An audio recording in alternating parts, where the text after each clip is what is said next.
рынок зашел, застолбил все. When they entered our market, they staked out everything. After that, you couldn't push them out no matter what you did. There was simply no way. Now, in a fit of stupidity, they've banned their own companies from operating here. And what are we seeing now? They're reaching out to me, big business, major players. As French people, could you imagine seeing us in your country with tanks or military vehicles, with Senegalese soldiers in Senegalese uniforms? That's what history has been like. France has enslaved, colonized, and remained. Well planned and well articulated. The Ukraine attack against Russia.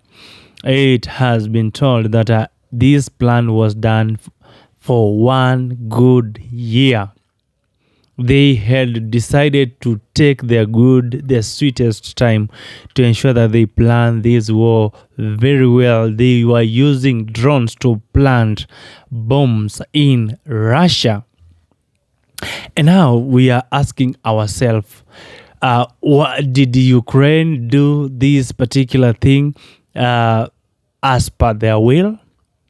And did they do this particular thing to embrace somebody? My name is Isaac Wabomba, and this is Africanization Data, where I ensure that you get all updates. So now, let's watch this clip from President Putin. Рынок зашел, застолбил все. When they entered our market, they staked out everything. After that, you couldn't push them out no matter what you did. There was simply no way. Now, in a fit of stupidity, they've banned their own companies from operating here. And what are we seeing now? They're reaching out to me, big business, major players. They want to come back. Well, fine, but of course we have to take a closer look at how they behaved. Some were rude, some insulted us. Well, in that case, let them sit it out somewhere else. Who cares? But here's what I want to highlight. We shouldn't just accept apologies now that they're handing them out left and right. That is absolutely not enough. I've spent decades dealing with many of these people, business leaders in Europe, in the US, and I respect them. They're serious people, intelligent, pragmatic. They know how to count. They know how to get what they want. They're formidable competitors. And sure, they'll say, "Oh, sorry," if it means getting back into our market. They'll say whatever it takes. Tomorrow even. Kiss you on the lips if needed. But that's not enough. We must evaluate everything through a pragmatic lens. Listen to me. If it's beneficial for us to let a company in, fine, let them in. But I'll put it in simple terms, in plain language. If it's not beneficial, we can find 1,000 reasons why that company shouldn't be here. You see, when some companies left our market, violating our laws and WTO rules, we told them, we'll take it to court, to the WTO. And they told us, go ahead, be our guest. We'll litigate for 10, 15, 20 years. We were told this 3 years ago. So now, we'll do the same. No economy in the world is entirely self-sufficient. That's true. But we must understand what self-sufficiency means in today's world. And here's another point. We won't be intimidated by the threat of new sanctions. Fear is not an option. If you start to panic, you've already lost. But we must understand what could happen. We must be prepared for any actions by our potential adversaries. They do many things that hurt themselves just to try to hurt us. You'd think, they won't go that far. It would hurt their own interests. But they do it anyway. Idiots. Excuse my language. It's like buying a ticket and then not taking the train just to spite the conductor. What is that? So we must be aware of what they might do, especially the things they publicly threaten. And at a minimum, we must minimize the negative consequences for ourselves. And in this lies the answer to the question of what a self-sufficient economy really is. Can it exist or not? Everything is interconnected in today's world. That's obvious. But still, there are key elements that define the parameters of our economic independence and sovereignty, and we must be prepared for anything. It is a worrisome.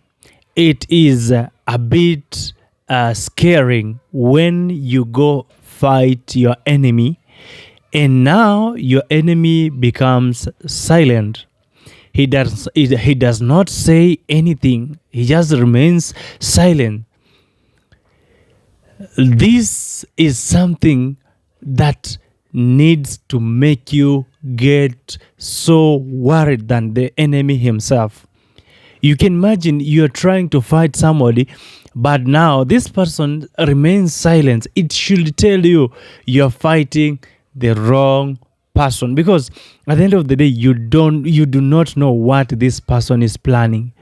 Yeah, it's like somebody you're trying to talk to, but you're trying to abuse him. You're trying to do whatever bad things that you're doing, but they're just smiling at you, like they're like, yeah.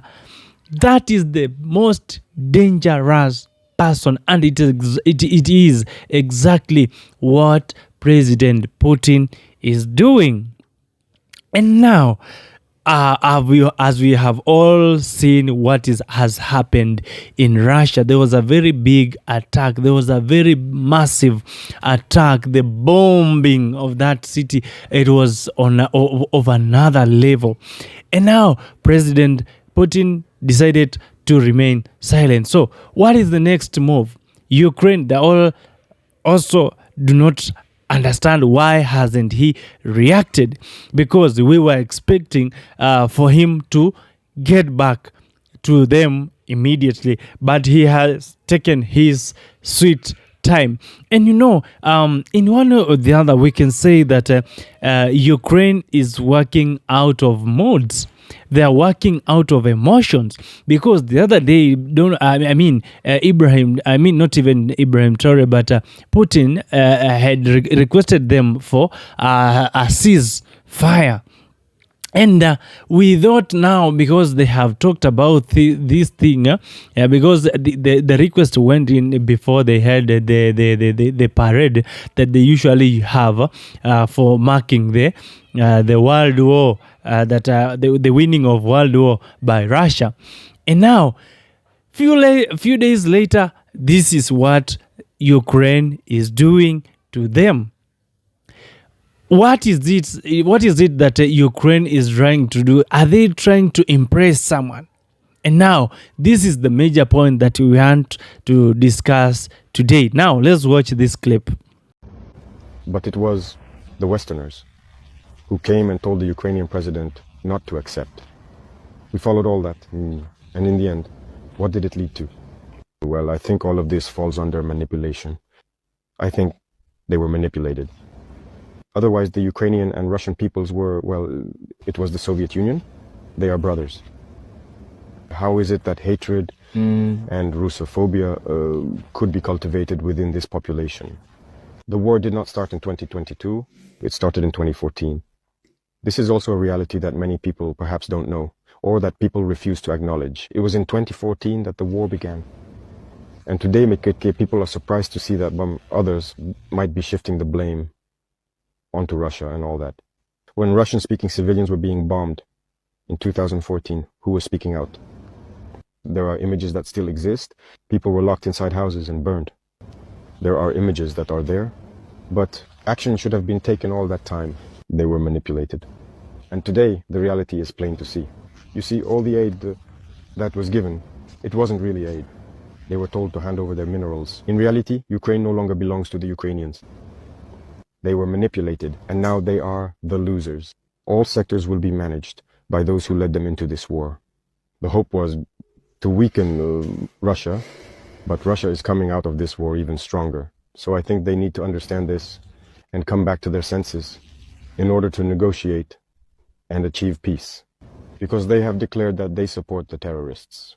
You all followed that. And we can also see on the ground that they are indeed supporting the terrorists. This is not a good war. I think they are completely mistaken.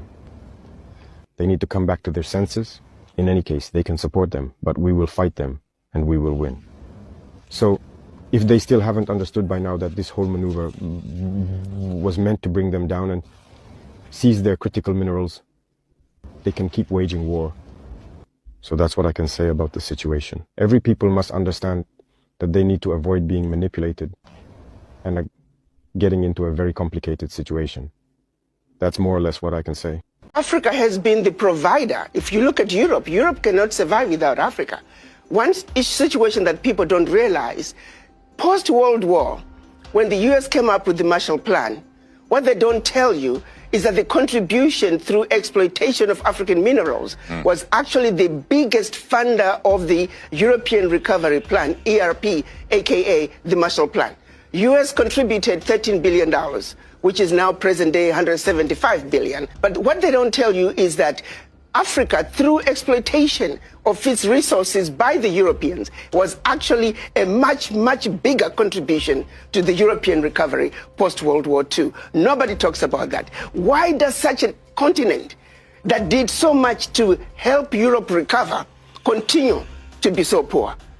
Let's be realistic here. Let's not talk about peanuts. Africa does not need the aid. What we need is for those who are exploiting Africa to stop. Africa has everything it needs. If Africa could have contributed as much as it did to the recovery of Europe post-World War II, why wasn't Africa equally developed? If Ukraine does not stop this kind of behavior, it means one day they will find themselves into a shithole. I'm telling you for a fact. They are being manipulated by the West to do whatever they are doing. Yeah? And the West are always, if they found you that you are a weak vessel, they will use you to acquire, to accomplish the missions that they want to accomplish at the end of the day. Now, you see, Russia is behind Africa. Russia is supporting the Sahel state that is being led by President Ibrahim Traore. And now, because France has done each and everything possible to ensure that they bring down this person, and they haven't been able to do that. America, on the other hand, being led by Donald Trump, they have also tried the same thing. They want Ibrahim Traore arrested. They have schemed very different kind of strategies to ensure that they make Ibrahim Traore look bad before the Africans, but they haven't. I can just mention a few. They were trying to flood fake news using the media. But now the Africans truly know, they understand what has been happening all along. If you give an example of Muammar Gaddafi, at that point, we were fed very bad stories about this person, and we all believed that Muammar Gaddafi is the worst person ever to exist on the globe. But years later, the truth has evolved, and we have truly known what was really happening. And what was happening was because the Western world was after something from this particular state. And now they were trying to do the same thing to Burkina Faso. But they found that the old strategy could not work. So now they are using every vessel that they get, every weak vessel, to ensure that they fulfill their mission. And now in this case, Ukraine is being used as a weaker vessel from the Western world to ensure that they satisfy their own interest. So them by going, they have been, they are being supported, they're being funded, they're being done, whatever they are doing. I don't know whatever is happening behind the curtain, but still I know the truth will one day come out. But now, for the support that they have decided to attack Russia. They're launching this attack against Russia so that Russia can give up on supporting Africa. And now Putin says if that is the kind of thing that they're interested in, then he will not stop supporting the Africans to stand on their own feet. I told you the other day that America is, at the moment is still assuming that they are superpower, and by being the superpower that they are, they're still ahead of time. They still have everything that it takes to be where they are. But the truth of the matter is that China is far much ahead. And now China is there to guide Africans on what steps to do to ensure that they grow. Because China also told the US, you guys, keep off. We gonna survive on our own means and ensure if it's to sleep hungry, we will until we get where we want to get to. And out of this, you can all see where China is at the moment. So by doing that, China is now partnering with the Sahel states to ensure that they guide them through and ensure that they're growing. Russia, on the other hand, is also doing the same. They want to, they're partnering with Sahel states to ensure that they support these states to grow against the exploitation that has been happening from the West. At the moment, as we are talking, Burkina Faso in one day, yesterday, they did a 1.1 billion USD extraction of oil. And now they are even beating Saudi Arabia, where we all, or rather, let me say the Middle East, where we have all known that oil comes from, or rather petroleum comes from, those are the major points when it comes to petroleum extraction. So what does it tell you? And in addition to that, it has contributed this president to build at least 50,000 homes for those who are homeless, free of charge. And this is the thing that is making the Western world to get even more angry, because now the Africans are really establishing themselves. There's this local tale that says, when a foolish man opens these eyes, this is just a direct translation that I'm trying to do for you just to understand. When a foolish gets his eyes opened, then the clever one will be in trouble. So now the West is getting into more troubles, because you can imagine Burkina Faso has a lot of uranium and they do not have like the nuclear weapons that they have. They are very few. So you can imagine the country that does not have this uranium, they are the ones who have massive nuclear weapons. But now they do not have that particular mineral in their state, and now they have a bigger storage for gold. Reserves are very big. They have more than enough gold reserves in their storage. But now the countries where they are mining this particular gold, they do not have any. So, and on the other side, someone comes in on media telling you that, we want to arrest this person. We want to take down this person because he is using the nation's resources for his own interest. So now the question that we're still also asking, if he is indeed using these particular resources for his own interests, then why? Why are you not using your powers and resources that you have to stop the escalating war in this other African state, to give us an evidence, to show us that indeed this is what the United States has done to Congo, and now everything has stabilized. The United States has done this to Nigeria, and now the war has, the escalating war is now down. It's now off. Yeah? We need to have tangible. If the growth and development that are being done by this person is what is making you to say that they are doing, or rather they are using the resources. The president, Ibrahim Traore is using the resources for his own interest, then you are lost.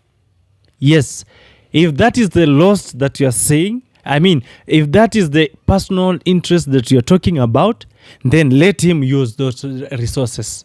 Yes, this is a statement that has been told by the Africans globally.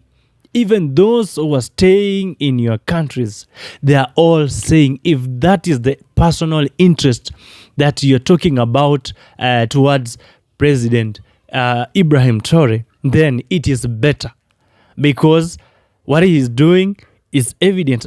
Imagine at the moment, even Burkina Faso has a speed train, of which most of these African nations, when you talk about speed train, they have gone accessed the train that were being used back in 1880 something, or those kind of things. They're the one calling speed train in Africa at the moment. No, we can't afford to bow this low. We need to grow. We need to establish ourselves. African leaders need to open their eyes. They need to join the movement by what the Sahel state is doing. At the moment, there are a lot of restrictions from going to the US. There are a lot of bans from going to the US.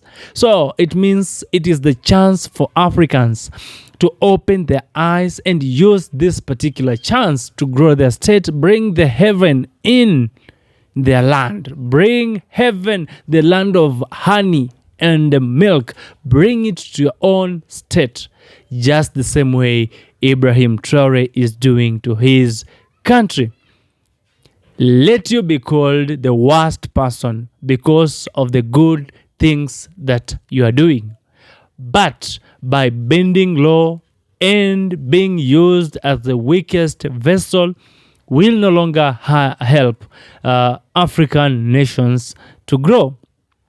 My name is Isaac Wabomba, and this is Africanization Data. For more of this kind of data, ensure that you subscribe, you comment, and also let me know what you think in the comment section. Until next episode, I can say bye-bye for now.